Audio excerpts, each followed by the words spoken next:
mengalahkan musuh. Mengikut syariat, mereka tidak boleh diambil dan dimakan harta ghanimah.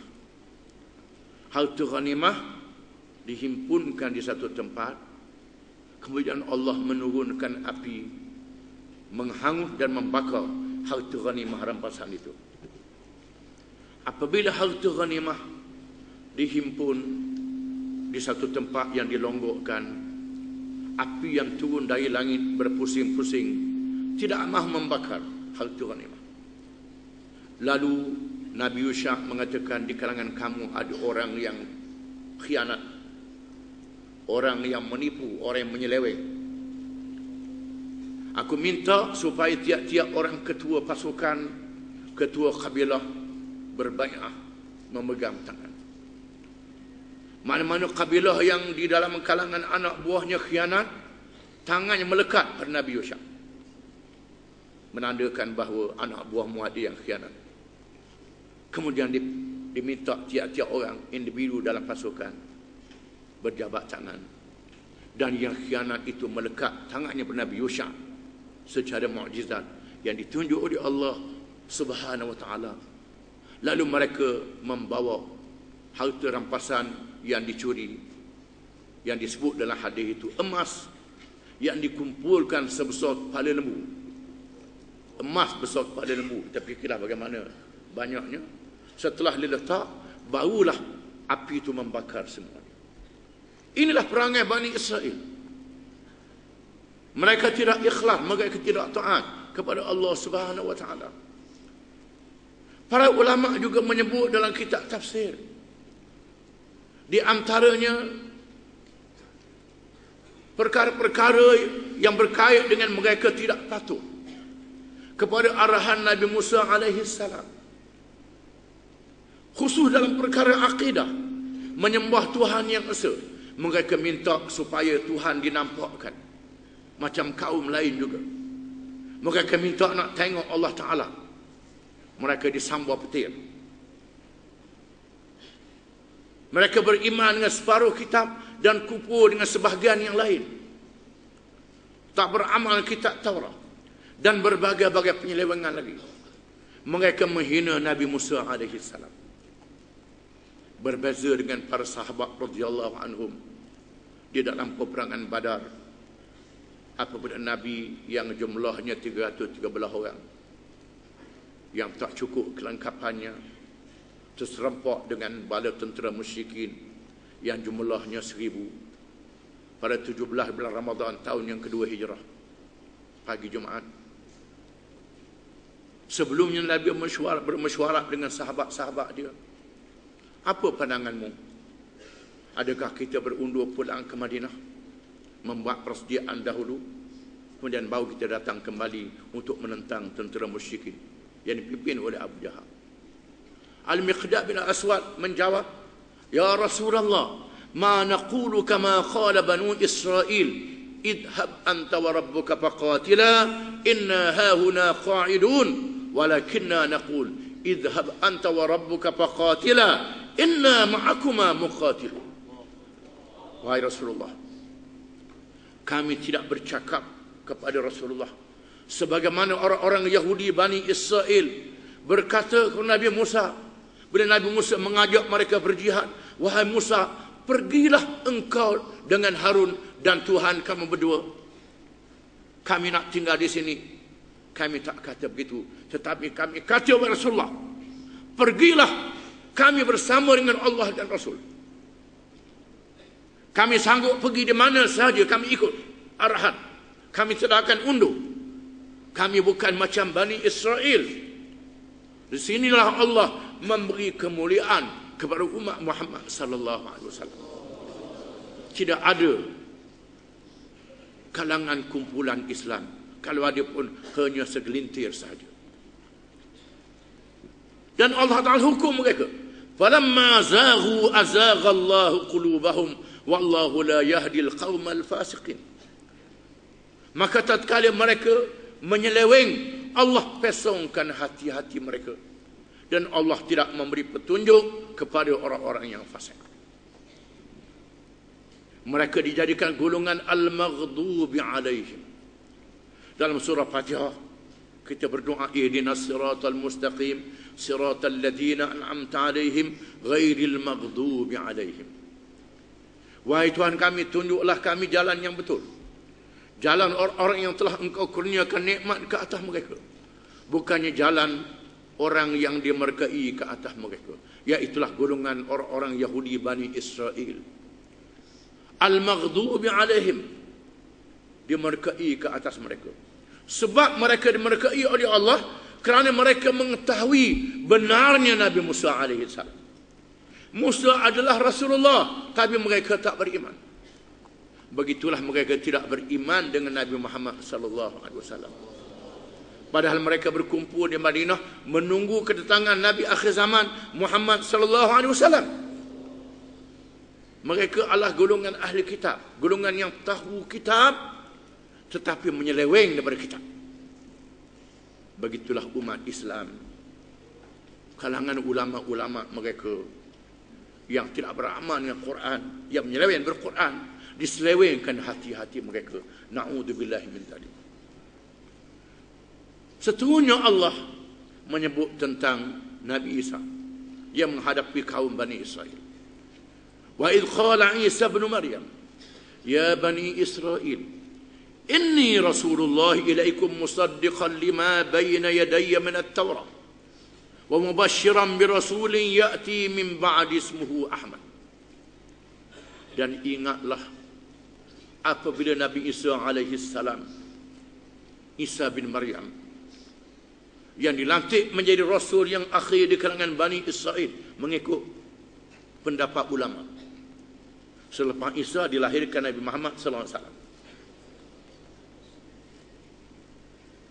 Ketika Nabi Isa berkata kepada Bani Israel, kerana Nabi Isa diutuskan kepada Bani Israel, bukan diutuskan kepada bangsa-bangsa yang lain. Yang diutuskan kepada seluruh bangsa dan seluruh dunia ialah Nabi Muhammad sallallahu alaihi wasallam. Diutuskan Nabi Isa untuk membetulkan penyelewengan Bani Israel. Nabi Isa berkata, wahai Bani Israel, sesungguhnya aku adalah Rasulullah yang diutuskan kepada kamu untuk menyatakan kebenaran yang ada dalam kitab Taurat. Di samping Isa diperintah oleh Allah menerima kitab Injil yang diwahyukan kepadanya. Dan Isa alaihi salam diperintah supaya beramal dengan syariat yang ada dalam kitab Taurat. Di antaranya hukum-hukum jinayah, qisas dan hudud, yang kebetulannya sama yang ada dengan dalam Al-Quranul Karim. Tuhan samakan yang ada dalam Quran, diperintah Nabi Isa beramal dengannya, dan diperintah supaya Nabi Muhammad SAW beramal dengannya. Hukum yang sama, membenarkan apa yang ada dalam Taurat, iaitulah hukum qisas, hukum hudud, dan hukum-hukum yang lain, dan membatalkan beberapa hukum yang diharamkan kepada Bani Israel, dihalalkan dengan sebab deraan yang dikenakan ke atas mereka kerana mereka melanggar dan mempermainkan Nabi mereka. Mereka dibebankan dengan beberapa hukum, diharamkan makan lemah dan bagai-bagai lagi. Ada yang dihalal, tak dibenarkan kepada mereka. Di antaranya, tak boleh kerja langsung pada hari Sabtu. Dinasahkan dengan kedatangan Nabi Isa alaihi salam untuk membenarkan apa yang ada dalam Taurat. Dan dilahirkan Nabi Isa alaihi salam di tengah-tengah Bani Israel yang memerlukan seorang rasul ketika menghadapi kezaliman Raja Herodos. Setelah adanya Nabi Zakaria tak mencukupi, dilahirkan Nabi Yahya bersama dengan Nabi Isa, 3 rasul dalam satu zaman untuk menghadapi Raja Herodos. Dan Nabi Isa menjadi Nabi besar Bani Israel yang dikurniakan kitab Injil dan supaya beramal dengan kitab Taurat. Wa mubashiran bi rasulin ya'ti min ba'di ismuhu Ahmad, dan memberi berita gembira dengan kelahiran seorang Rasul selepas aku, selepas Isa alaihi salam, yang bernama Ahmad, iaitulah Muhammad sallallahu alaihi wasallam. Ahmad yang terpuji, Muhammad yang dipuji, Mahmud yang dipuji. Ini adalah gelaran kepada Nabi akhir zaman Muhammad sallallahu alaihi wasallam. Al-Quran mendedahkan bahawa kelahiran Nabi Muhammad sallallahu alaihi wasallam disebut oleh rasul-rasul di zaman dahulu dengan perintah Allah Subhanahu wa taala. Secara wahyu diperintah supaya rasul-rasul itu memberitahu kepada umat masing-masing. Firman Allah Taala dalam ayat yang banyak dan surah yang berbeza. Alladzina atainahumul kitab ya'rifunahu kama ya'rifuna abna'ahum wa inna fariqan minhum la yaktumuna al-haq wa hum ya'lamun. Orang-orang yang akan memberikan mereka akan kitab, mereka mengenali Muhammad sallallahu alaihi wasallam sebagaimana mereka mengenali anak-anak mereka sendiri. Macam kenal anak, kita kenal anak kita. Bukan saja kenal rupa paras, kenal tanda yang halus duduk pada anggota dia. Kita kenal begitu kalau kenal anak. Begitulah ulama-ulama ahli kitab mengenali Nabi Muhammad sallallahu alaihi wasallam. Tetapi mereka menyembunyikan kebenaran padahal mereka mengetahuinya. Wa idh akhadna mitsaqan nabiyyin lama ataitukum min kitabin wa hikmah thumma ja'akum rasulun musaddiqun lima ma'akum la tu'minunna bihi wa la tansurunna. Dan ingatlah apabila datang kepada mereka rasul yang diutuskan oleh Allah. Rasul-rasul ini memberitahu kepada umat masing-masing akan datang kepada kamu seorang nabi, seorang rasul yang diutuskan oleh Allah, iaitulah Nabi Muhammad sallallahu alaihi wasallam, nabi akhir zaman. Bila datang nabi ini, kamu beriman kepadanya, kamu percaya kepadanya, kamu menolong, membantu dan berjuang bersama dengannya. Semua nabi-nabi memberi pesanan. Bukan kalangan mereka yang mengkaji perbandingan agama bertemu dengan kenyataan ini dalam kitab-kitab agama lain. Bukan saja dalam Taurat, dalam Injil, termasuk dalam Wida, kitab agama Hindu, kitab agama Buddha pun ada, dikatakan begitu. Isyarat tentang kelahiran Nabi Muhammad sallallahu alaihi wasallam. Tetapi padri-padri dan sami-sami ini menyembunyikan. Bahkan ada kalangan ulama-ulama Yahudi yang mengerahkan pengikut-pengikut mereka mencari kedatangan, mencari dan menunggu kedatangan Nabi akhir zaman. Mereka bertemu dengan Al-Madinatul Munawwarah yang dikenali dengan Yathrib sebelum dinamakan Madinah Munawwarah. Mereka berhimpun di situ kerana Madinah ini bumi yang berkat di tengah padang pasir yang tandus. Keberkatannya menandakan akan berlaku kemungkinan hijrah Nabi akhir zaman Muhammad sallallahu alaihi wasallam. Mereka berhimpun di situ beramai-ramai menanti kedatangan Muhammad sallallahu alaihi wasallam. Malangnya bila Nabi datang, mereka tak beriman kerana merajuk sebab lantik Rasul daripada kalangan bangsa lain, bukan bangsa Yahudi, kerana semangat perkauman, semangat kebangsaan yang terlalu tinggi, kebangsaan yang melulu. Di antaranya ialah kerana kepentingan pangkat. Kalau ikut Muhammad tak jadi pemimpin lagi, tak jadi ketua agama lagi. Sebahagiannya yang ikhlas, di antaranya Abdullah bin Salam yang disebut pada awal tadi, yang ditugaskan oleh orang-orang Yahudi untuk berdebat dengan Nabi sallallahu alaihi wasallam. Lalu dikemukakan 3 soalan. 3 soalan ini tak boleh dijawab melainkan oleh seorang rasul. Boleh rujuk pada kitab tafsir. 3 soalan Nabi jawab semua. Dan soalan yang akhir, Allah bin Salam tanya tentang hakikat ruh. Bila Nabi tanya ruh, Nabi tak jawab. Allah bin Salam tanya ruh, Nabi tak jawab kerana tak tahu. Allah menurunkan ayat, yas'alunaka 'anir ruh, qulir ruh min amri rabbi. Mereka bertanya, kan wahai Muhammad berkenaan roh. Jawab, roh itu urusan Tuhan aku. Bukan urusan aku tak tahu. Ini urusan Tuhan. Beliau salam terfikir, ini Rasul sungguh. Yang tahu dia jawab. Yang tak tahu dia tak jawab. Jangan yang tak tahu pun jawab juga. Kalau yang tak tahu pun jawab juga, itulah yang buruk. Tembagang. Menandakan dia seorang Rasul. Abu Salam mengucap 2 kalimat syahadah bersama rakannya. Di antaranya yang menguji tanda-tanda kenabiannya, bukan saja pada jasadnya, bukan pada akhlaknya. Seorang Yahudi yang memberi pinjaman kepada Nabi SAW. Ini muamalah ketika kita bergaul dengan masyarakat bukan Islam. Nabi dalam kesempitan berhutang dengan seorang Yahudi. Mengapa tak berhutang dengan Abdurrahman bin Auf? Tak berhutang dengan Sayyidina Uthman? Tak berhutang dengan Sa'ad bin Abi Waqqas? Tak berhutang dengan sahabat yang kaya? Mengapa berhutang dengan Yahudi? Mengapa Rasulullah buat macam ini? Malulah para sahabat macam ini berhutang dengan musuh, dengan orang Yahudi. Tetapi di sana ada tujuan. Berhutang dengan seorang Yahudi dan berjanji untuk membayar dalam tempoh sekian-sekian. Belum tiba tempoh, si Yahudi datang minta hutang. Dia minta di tengah khalayak ramai. Wahai Muhammad, mengapa tak bayar hutang? Memang engkau seorang yang liat bayar hutang? Memang keluarga engkau jenis macam ni?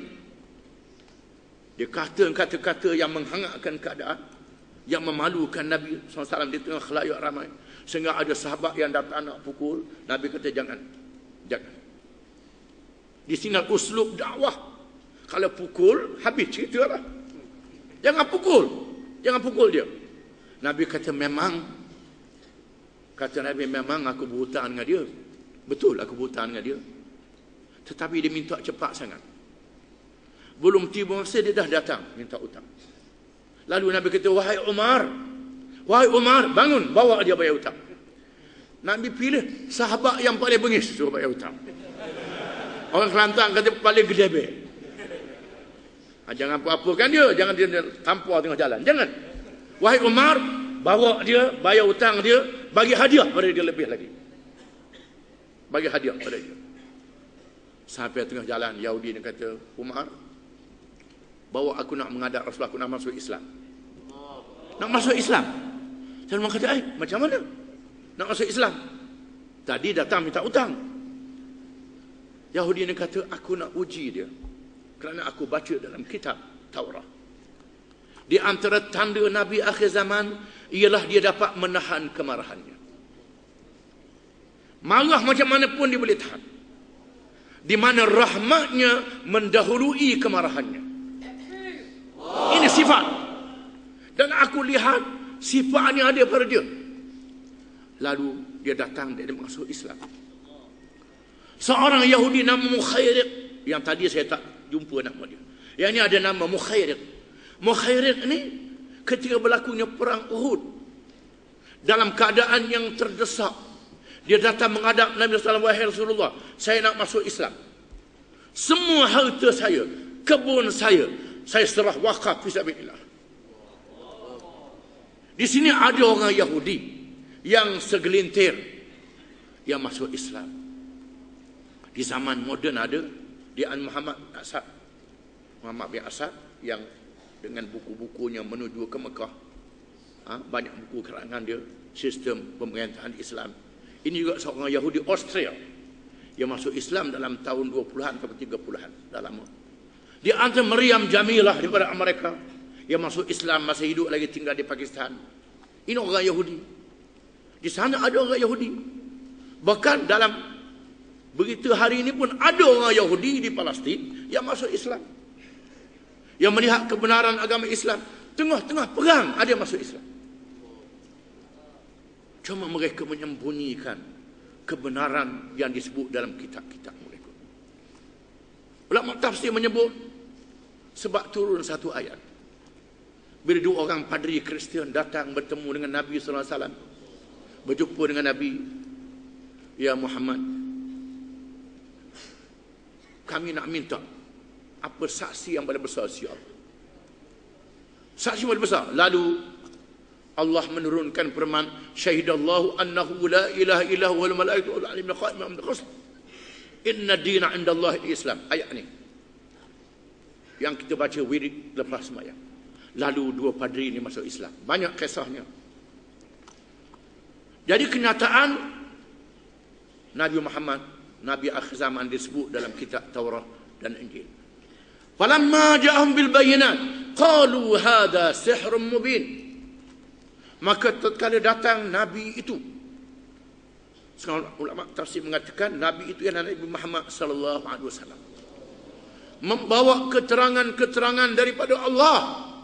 Mereka berkata ini adalah sihir yang nyata. Mukjizat yang lebih besar Al-Quranul Karim. Mereka tak boleh lawan Quran.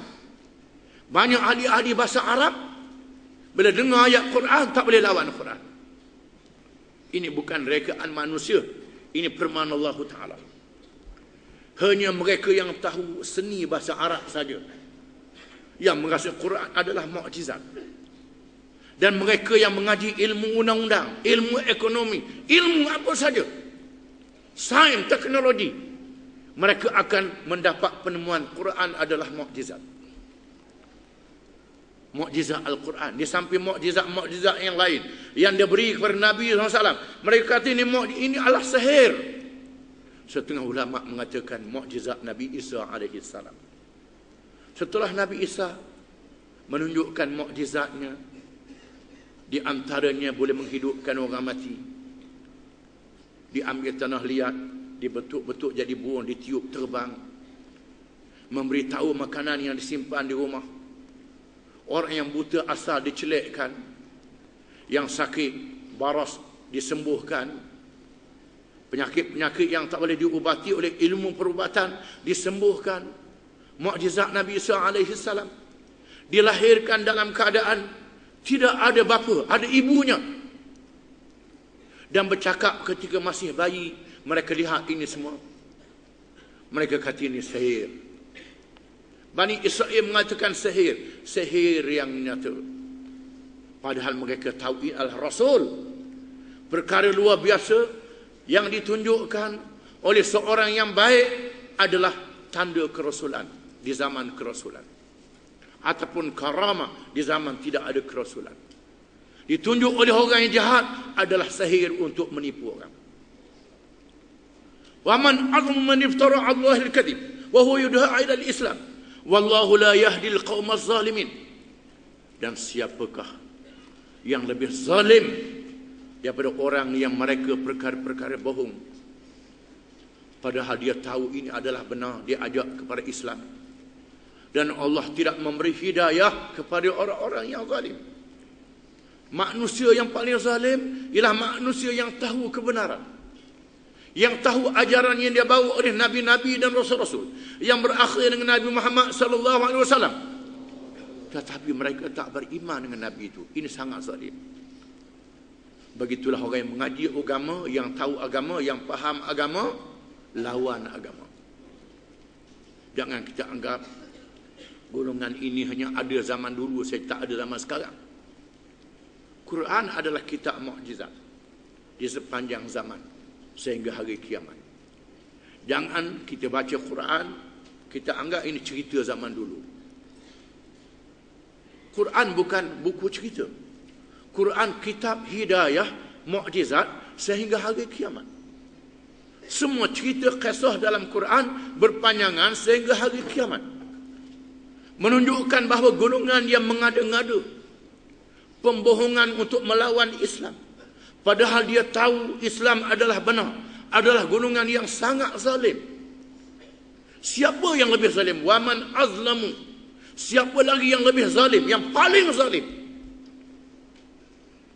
daripada orang yang mengada-ngadakan perkara yang benar, perkara yang bohong untuk melawan agama Islam. Yuriduna liyutfi'u nurallahi biafwahihim wallahu mutimmu nurihi walau karihal kafirun. Mereka hendak memadamkan cahaya agama Allah dengan mulut-mulut mereka. Pada Allah tetap menyempurnakan cahayanya walaupun dibenci oleh orang-orang yang kafir.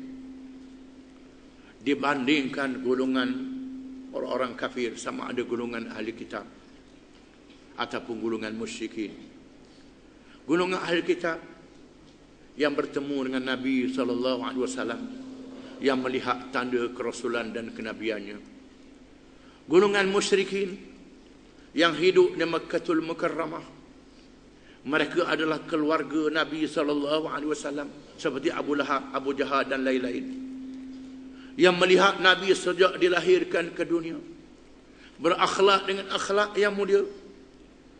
Mereka tak beriman, bukan saja tak beriman, mereka menyekap agama Islam untuk memadamkan cahaya agama Islam.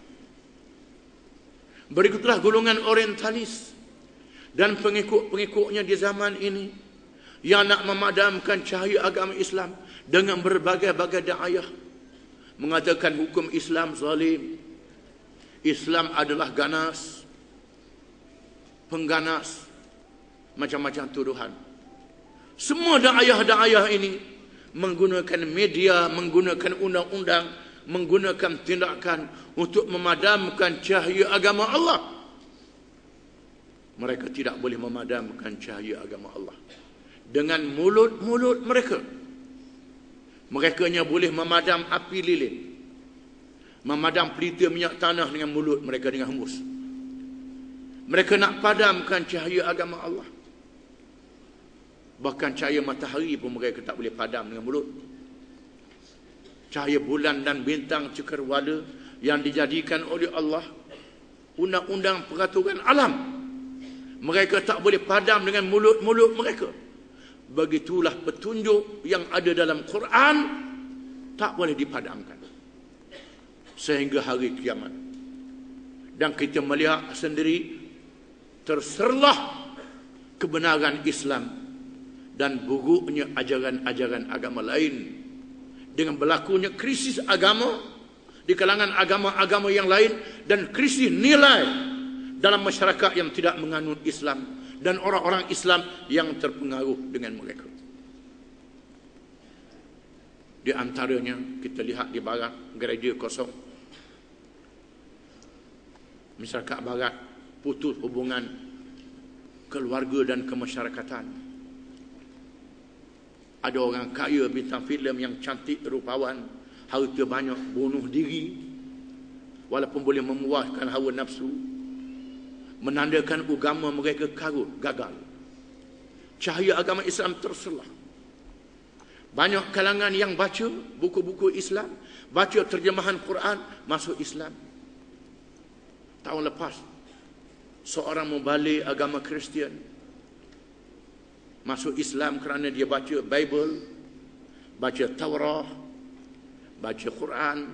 Dia dapati kitab Injil, Bible ni adalah cakap-cakap manusia.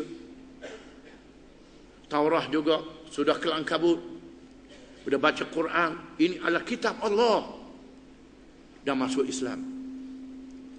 Dia beri cahaya yang menembusi hatinya, bahkan menembusi benua Eropah.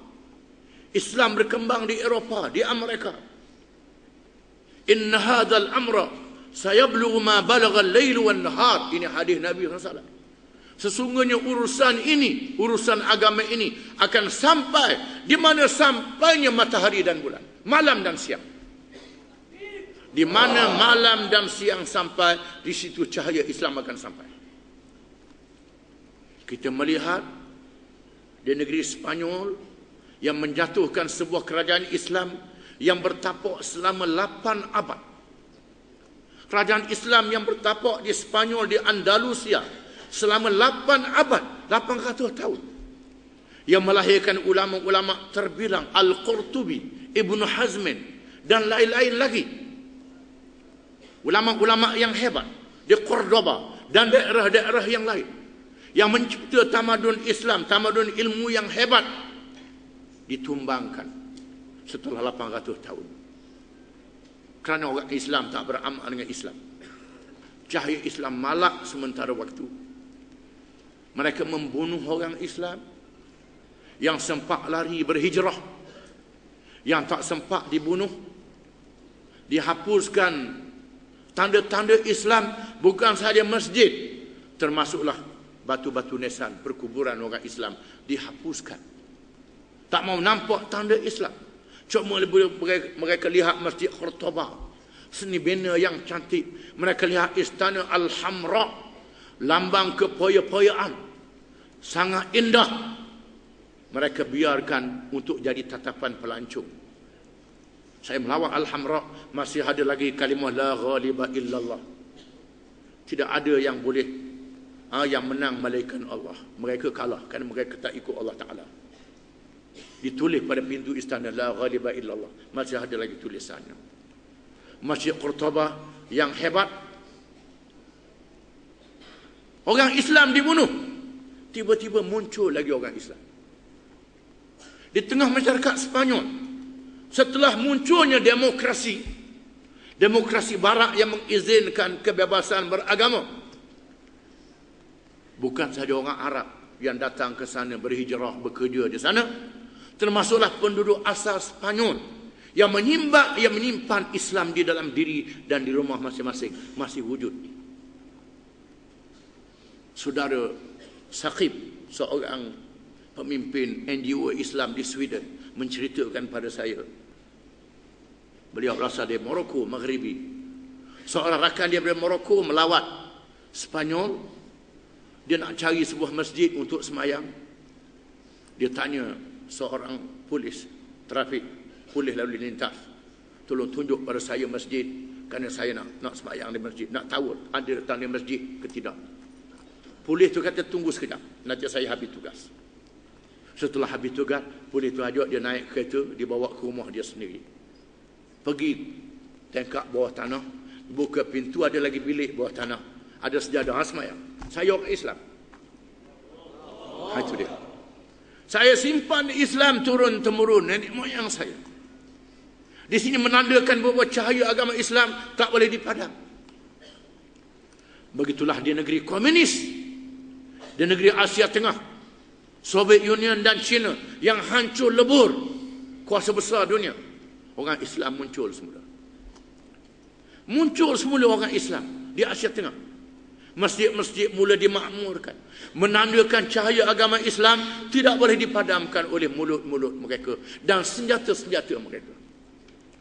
Huwa alladhi arsala rasulahu bil huda wa dinil haq liyuzhirahu 'ala ad-din kullih walau karihal musyrikun. Dialah Tuhan yang telah mengutuskan Rasulnya Muhammad sallallahu alaihi wasallam dengan petunjuk dan agama yang benar untuk menzahirkan agama Islam ini mengatasi segala agama dan ajaran-ajaran yang lain walaupun dibenci oleh orang-orang musyrik. Seterusnya dinyatakan kerasulan Nabi Muhammad SAW yang diutuskan oleh Allah untuk seluruh manusia yang berbeza dengan rasul-rasul yang lain. Diutuskan untuk kaum dia saja, umat dia saja, bangsa dia saja dan zaman dia saja, bagi menamatkan riwayat dunia yang akan dikiamatkan, dikurniakan dengan sedikit ilmu, maka terciptalah teknologi moden yang menjadikan dunia yang dianggap luas sempit laksana perkampungan oleh alat-alat teknologi maklumat, teknologi perhubungan yang cepat, sehingga dunia laksana satu kampung saja. Berita yang berlaku di hujung dunia dalam masa beberapa saat sampai di hujung yang lain. Di zaman yang begini rupa, cukup seorang Rasul saja. Maka diutuskan Muhammad sallallahu alaihi wasallam menjadi Rasul akhir zaman untuk seluruh manusia. Dikurniakan kitab mukjizat, iaitu ilmu mukjizat, ilmu Al-Quranul Karim. Quran adalah kitab mukjizat. Berbeza dengan mukjizat nabi-nabi zaman dahulu. Nabi Nuh dengan taupan yang menenggelamkan kaum. Nabi Ibrahim ketahanan dibakar dalam api yang besar. Nabi Shu'aib dengan mukjizat. Nabi Musa dengan tongkat. Nabi Sulaiman dapat menakluk bukan sahaja manusia, jin makhluk gaib, dan burung yang terbang di udara, memahami bahasa binatang. Nabi Isa mukjizat menyembuhkan orang sakit, menghidupkan orang mati. Nabi Muhammad SAW dikurniakan mukjizat besar, mukjizat ilmu. Di zaman manusia meneroka berbagai-bagai ilmu, maka diberi mukjizat ilmu Al-Quranul Karim yang tak boleh disahut cabarannya sehingga hari ini. Firman Allah Ta'ala, wa in kuntum fi raibin mimma nazzalna ala abdina fa'tu bi suratin min mithlih wad'u syuhada'akum min dunillah in kuntum sadiqin. Dan jika sekiranya kamu syak, kamu ragu, tidak percaya kepada Quran yang kami turunkan kepada hamba kami, yakni Muhammad sallallahu alaihi wasallam, sila kamu cipta satu surah sepertinya.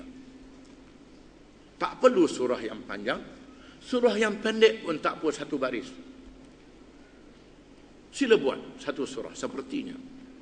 Jika kamu adalah orang-orang yang benar, panggillah penolong-penolong kamu di kalangan pemimpin-pemimpin yang kamu puja, yang kamu anggap terlalu bijak. Panggillah ilmuwan-ilmuwan kamu dalam segala bidang. Ciptakan satu surah seperti Quran dalam ilmu apa sahaja, jika kamu adalah orang yang benar. Fa illam taf'alu wa lam taf'alu fattaqun nar allati waquduha an-nas wal hijarah wa iddat lil kafirin. Maka jika sekiranya kamu tidak dapat melakukannya dan tidak akan dapat melakukannya, maka takutlah kamu akan api neraka, di mana unggun, umpan, bahan bakar api neraka ialah manusia dan batu-batu. Dan neraka disediakan untuk orang-orang yang engkar. Kafir mana engkar, yang melawan. Itu amaran Allah. Dan ternyata Islam adalah agama yang mengalahkan segala ajaran yang lain. Kita sambung petang insya-Allah. Wallahu a'lam. Alhamdulillahirabbil alamin.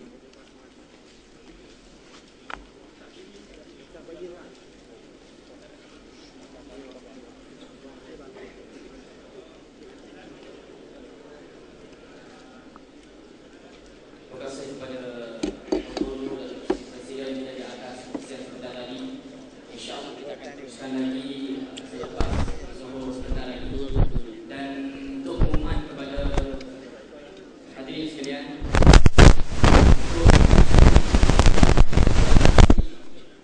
laut dan juga air hanya dengan harga RM3.5 saja. RM3.5 saja. Dan juga pengumuman yang kedua ialah berkaitan dengan baju istik, ada diskaun penghabisan stok. Satu RM18, tapi kalau beli tiga hanya RM50 saja.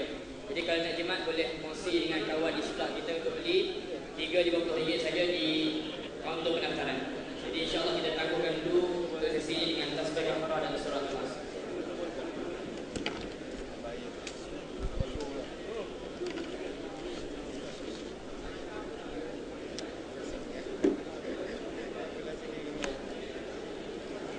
Baju tadi baju yang berkolor.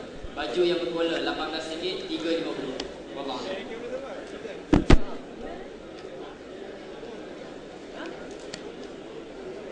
Okey kan? Gila lu kan bolong weh. Saya pun nampak.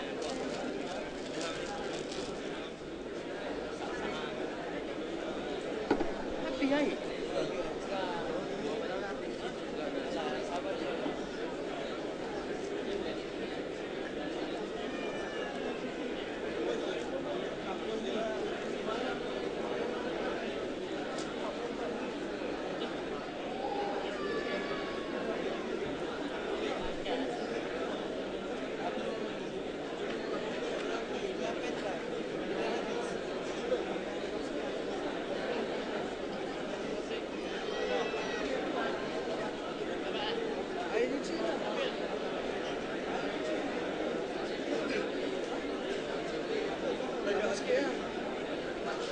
Biar. Dia kali letak air sikit. Dia dah habis tu. Tambah air, Mat. Tambah air dah.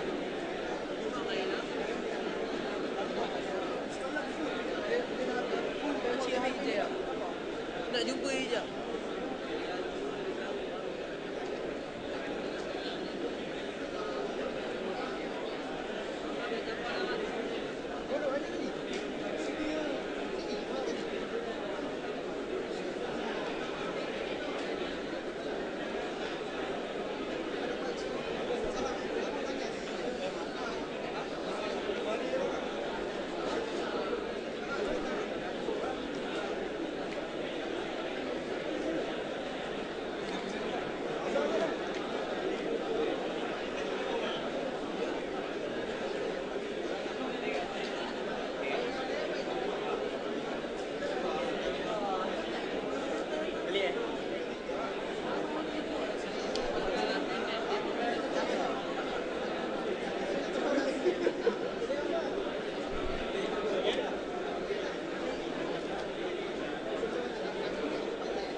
Bismillahirrahmanirrahim. Assalamualaikum warahmatullahi wabarakatuh.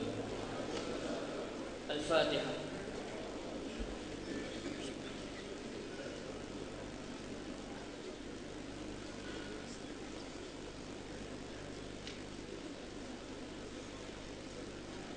Yang kita raikan Datuk Seri Tuan Guru Presiden kita untuk meneruskan pengajian kita. Alhamdulillah sebentar tadi kita telah sempurna dalam tafsir surah As-Saff daripada ayat yang pertama hingga ayat yang ke-9.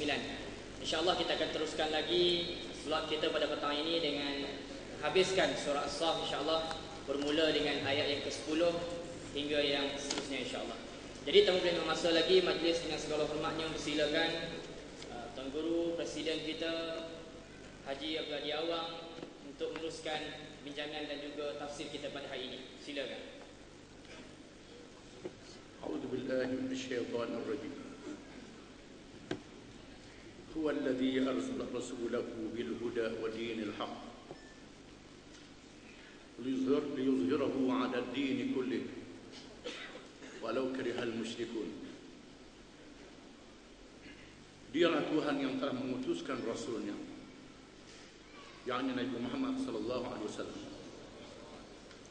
dengan petunjuk dan agama yang benar untuk menzahirkan kemenangan agama ini sehingga mengatasi segala agama yang lain dan ajaran yang lain, walaupun dibenci oleh orang-orang musyrikin. Di sini menunjukkan bahawa Islam yang dibawa oleh Nabi Muhammad sallallahu alaihi wasallam adalah petunjuk daripada Allah Subhanahu wa taala. Petunjuk yang benar yang hanya diberi oleh Allah kepada orang yang layak untuk mendapat petunjuk. Sekiranya kita membaca Al-Quran Al-Karim daripada surah Al-Fatihah, surah yang menjadi rukun sembahyang, termasuk sembahyang jenazah yang tidak ada rukuk dan sujud. Dalam surah ini disebut doa yang penting kepada Allah Subhanahu wa taala ihdinas siratal mustaqim. Tunjukkanlah kami jalan yang betul. Mengapa perlunya kita memohon hidayah daripada Allah Subhanahu wa taala pada tiap-tiap rakaat sembahyang? Padahal kita sudah tahu Islam adalah agama yang benar. Kerana di dalam dunia ini semua golongan mendakwa agama dan ajaran dia sahaja yang betul, yang lain tak betul. Dan banyak perkara yang mengelirukan, dan manusia yang berakal tetap mempunyai kelemahan. Mereka memerlukan bimbingan dan petunjuk daripada Allah Subhanahu wa taala. Di sinilah perlunya kita memohon hidayah daripada Allah Subhanahu wa taala. Dan hidayah yang benar ialah agama Islam yang dibawa oleh Nabi Muhammad sallallahu alaihi wasallam, yang terkandung di dalam Al-Quranul Karim, surah yang kedua selepas Al-Fatihah. Bismillahirrahmanirrahim. Alif Lam Mim. Dzalikal kitabu la raiba fihi hudan lil muttaqin. Kitab ini, kitab Al-Quran ini tidak syak lagi menjadi petunjuk kepada orang-orang bertakwa kepada Allah. Golongan ahli kitab, Yahudi dan Kristian, yang dimurkai oleh Allah, termasuk golongan yang sesat, tidak mendapat petunjuk daripada Allah Subhanahu wa taala, walaupun mereka adalah kalangan ahli kitab.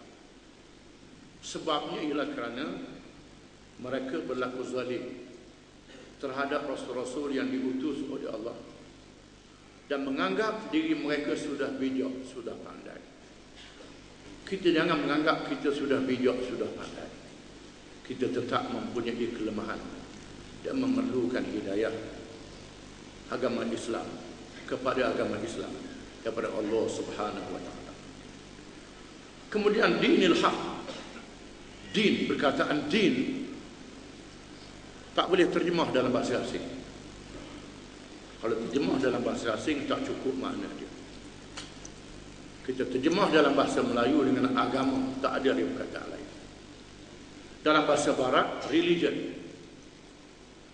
Perkataan agama, religion, dalam bahasa ataupun apa sahaja perkataan yang terjemah dalam bahasa yang bukan bahasa Quran, tidak boleh merangkumi segala aspek yang ada di dalam ajaran Islam yang disebut ad-din, satu-satunya yang diradai oleh Allah Subhanahu wa taala.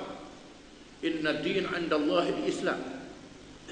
Din bukan sahaja dalam perkara agama yang berkait dengan ibadah, yang berkait dengan aspek rohani ataupun spiritual, yang berkait dengan akhlak.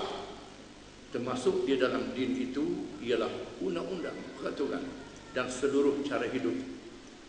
Dalam hubungan manusia dengan Allah, hubungan manusia dengan dirinya, roh, jasad, hubungan manusia dengan masyarakat, hubungan manusia dengan makhluk-makhluk yang lain, makanan, minuman, pakaian dan alat-alat yang digunakan daripada bahan yang ada di bumi, dan hubungan di antara langit tempat tinggalnya manusia dan di antara bumi tempat tinggal manusia dengan langit.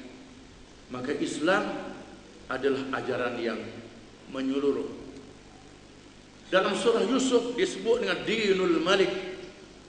Dinul Malik dengan makna undang-undang raja, yang berkait dengan kesalahan yang dilakukan oleh adik Nabi Yusuf, memerlukan dihukum dengan undang-undang.